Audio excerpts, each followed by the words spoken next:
welcome to Mums at the Table. It is great to have you with us. I'm Rachel. And I'm Shona. And who have we got coming up today, Rachel? Oh, your favourite, Gia. She's in the kitchen. And the kids in the kitchen cooking. I think it's the food that you really love.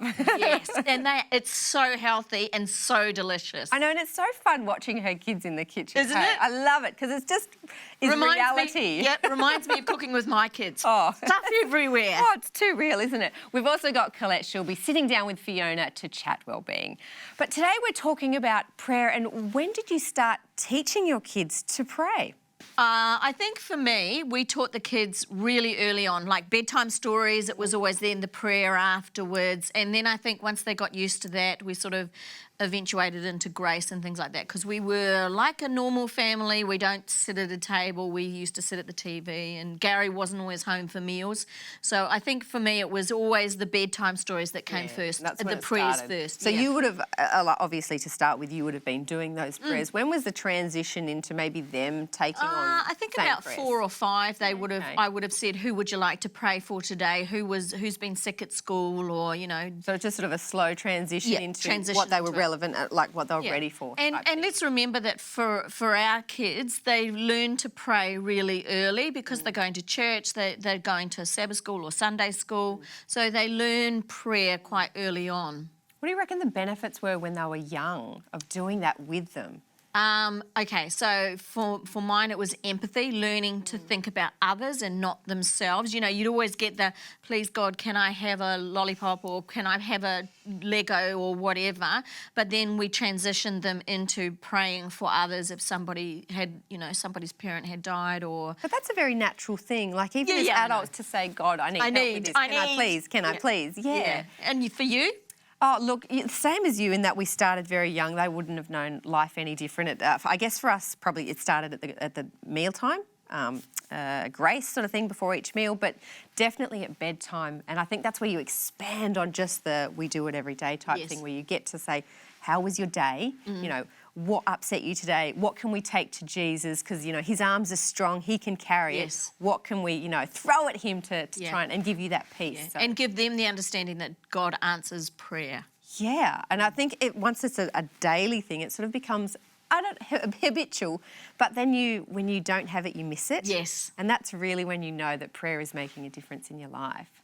Well, we'd actually extend an offer to you. We'd love to hear about the prayers that you have, the requests that you have. Send them in to us. You can see our email address there. It's right on the screen, and we'd love to hear from you.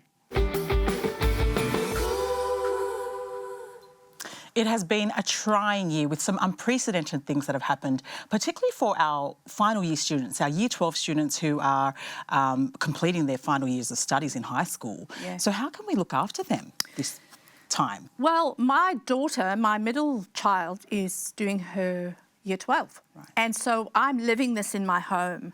It's been fascinating watching her and her peers in this cohort, because the reaction's been quite mixed. Some of the students have really coped during the time they had to do some online learning.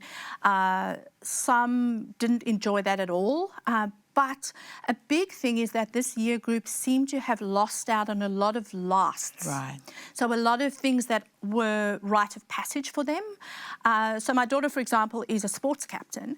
And so she was really happy that they got to do the swimming carnival earlier in the year, but then lost out on some of the running carnivals and things she would have been part of looking after or managing during the time that there was lockdown. So they lost out on that. They've lost out on Year 12 spaces or final year spaces that they got the privilege to finally be part of. Final parties, there's so many kids turning 18, and I know for my daughter there was someone's big 18th and there was this big fluoro party going to happen. That never happened. Even driving. Yes. Taking your friends for a drive. Yeah, all those things are they're big things for Year 12. So in your final year, it's the year you kind of look ahead at, and so they did lose out on stuff. And then going back, some of them were really worried about the equity. They were saying, well, some people had online learning access. Our school didn't. We were out in the country, so we just had to deal with what we had, our textbooks. Some went back only 1 day a week. Some went back 5 days a week. So there's all those equity questions, even in the Year 12's minds. And so I think we need to find ways to help our Year 12 still remain positive, to look forward, look ahead. We know that Year 12 is going ahead. Exams are going ahead in most places.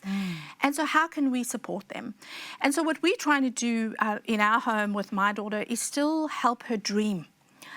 She is animal crazy, got a bunny to go help her get through Year 12. And so, she's great at looking after animals and she wants to do zoology. So we're dreaming of another trip to Africa. So keep looking forward. Yeah. Look ahead at things like if you are a student who wants to go to uni, just know that only a quarter of uni students ever get in on their ATAR in Australia. So, a lot of students get in other pathways. Then it's a time to look at all the trades. I mean, what better time to be in a trade than it was this year for many trades? And so especially that's for a positive. plumbers. Yep. Your plumbers and electricians. So look at some of the positives that have even come out of this period.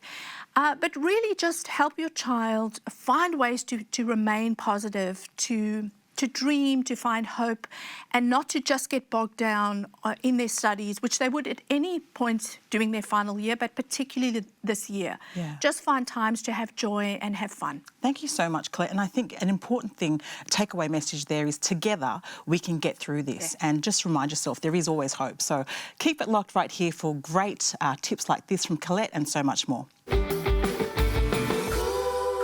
We all live in a really diverse, worldwide community, but how do you teach your kids to value some of those diversities, some of those differences that we have in each other? Because we're seeing disruptions all over the world because of those differences. So how do we then instill that in our kids? Yeah, and look, I'm just thinking back a little while ago, we had all the riots in America and all the differences and everything. And I was pondering that thought because for me, I don't think my kids coming from a multicultural family really noticed the differences in skin colour or languages or anything like that because they grew up in a very, very multicultural school and our family is very multicultural. But I think for my children, I remember a time when it was religion. Right. And that was the difference. That was the difference. And we had huge drama over that. And so was that in a school setting? That was in the school setting, yeah. So, so there was huge change, huge differences, huge things that we had to spend a lot of time discussing over. That's a big one that people get really passionate about, isn't it? So what did you do with your kids to sort of navigate that?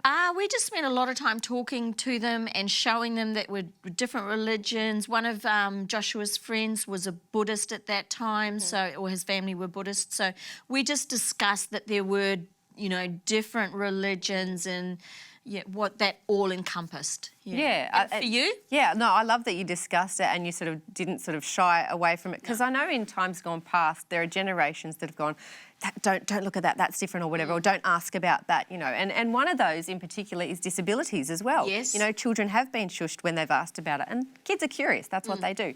Our kids in our street, there's a young fellow who had a car accident and his carer walks him up and down the street a lot and he's in that wheelchair. And, I could see the wheelchair coming down for the first time they saw it and I knew the wheels would be turning inside their heads, the questions came. And it's just something I knew I had to calmly address. There's no point shushing it, but there is a time to talk about that and acknowledge the differences and why it's there and that's our life. The differences, I think, is it's the time that we can communicate to our children and children around us that it's okay to be different. God loves us because we're all different, but we're all created by him. We're all different, but he loves us all no matter what. And sometimes when things are different, it can be scary or we avoid it. But there's actually benefit in diversity. And I love what you say, about Christ. He actually created that diversity, as you say, for a reason. And it's a gift for us to use some of those strengths. So I think, one of the things we take away from this is let's not shy away from those conversations. Let's help our kids understand that diversity is beautiful, it's normal, and it's there for us all to enjoy.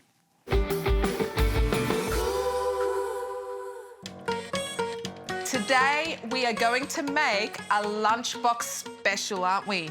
It's maple syrup popcorn. Yeah, it's popcorn, but it's the sweet and salty popcorn, the one that you pay like $10 to buy at the shops, the expensive one.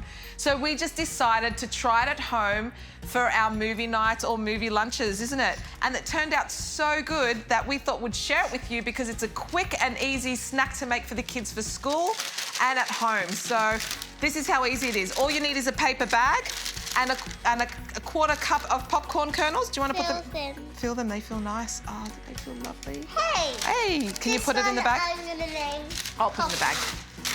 Now make sure you seal the bag well by just folding it over a few times. Could I put it in the microwave? Yep, you can put it in the microwave and then you just microwave it for 2 minutes. Okay, let's go. Now we've just put it in the microwave and we're gonna let it pop. Now we've put 2 minutes there, but if you hear it popping and then all of a sudden you hear it popping just slowly and not many popping, then you know it's pretty ready to go. So you could even take it out before the 2 minutes. Now while that's popping, I'm gonna tell you what we're gonna do for the topping. We are gonna add a teaspoon of butter, or we use like a dairy-free butter, in a bowl, and a tablespoon of some maple syrup, or even less. You don't even need to put a tablespoon in there.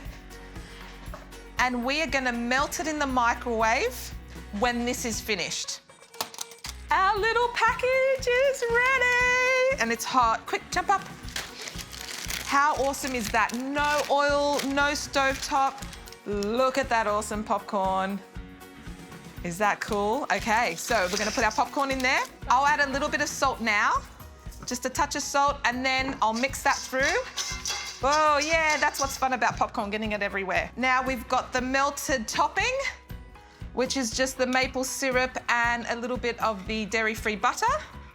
Mixing it through, and with the salt that's already on there, it's a bit hot, so just drizzle. Do you wanna help me drizzle? Oh, it's hot.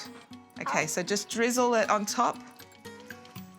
And then mix it through quickly so it doesn't wet too many, so they could still be crunchy. You want them to be still crunchy and not soggy. Wow. Okay, is that cool? Do you want to try one? Just a touch sweet, a touch salty. So good. Now, I'm going to put them in little Ziploc bags. You can do it on a Sunday. We'll put on some for you for lunch. You can do it on a Sunday, and you can actually lock up the bag, and the kids have their, you let it cool down, make sure you let it cool down so it doesn't get soggy. Lock up the bag and the kids have their popcorn lunch. Did you like that? If you want some more recipes like this, little lunch ideas or snack ideas, please go to our Facebook page at Mums at the Table or mumsathetable.com, or you can follow us on YouTube, yes, at Mums at the Table. See you next time. Say bye. Bye.